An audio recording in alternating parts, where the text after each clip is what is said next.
Hello friends, तर बघा आम्ही दोघी बहिणी मस्त अशा तोंडाला मेकअप घासून बाहेर निघालो आहे. आणि इथं कुठे चाललो हे आम्हालाच माहीत नाही. त्यानंतर आम्ही बांगड्यावाला शोधतो आहे. कसं असतं आपल्या महाराष्ट्रीयन परंपरेमध्ये त्या बांगड्या वगैरे काय घालायला लागतं 1.25 महिना झाल्यानंतर. तर इथे फायनली बांगड्यावाली सापडली आम्हाला. त्यानंतर जास्त काय आवडत नाही मला बांगड्या, बट आता जुन्या लोकांचं ऐकून 4-5 भरल्यात मी हातात. त्या काही जास्त दिवस टिकत नाहीत माझ्या हातात, बट तरी घालून घेतल्यात मी. एका हातात 3, दुसऱ्या हातात 4. आणि इथे थोडासा शो ऑफ करून दाखवते बहिणीला. बघ बघ माझ्या हातात बांगड्या किती छान वगैरे दिसत आहेत. त्यानंतर पेटपूजा करावी म्हणून वडापाव खाल्ला आहे आणि ज्यूस ठोचला आहे. बहिणीचा खिस्सा जरा रिकामा करायचा म्हणून काहीतरी मागवलं, ज्यूस आणि वडापाव वगैरे घेतला खाऊन.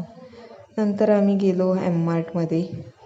म्हटलं थोडंसं शॉपिंग, अजून थोडंसं बहिणीचा खिस्सा खाली करावा म्हणून थोडीशी शॉपिंग करून घेतली.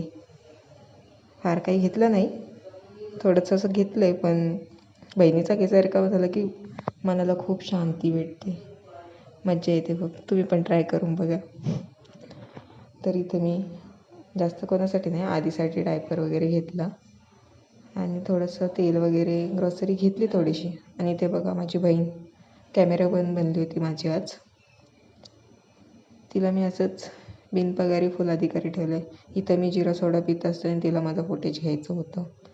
मग काय मध्ये रस्त्यात येताना रील वगैरे काढली, टाईमपास करावं म्हणून थोडंसं काहीतरी.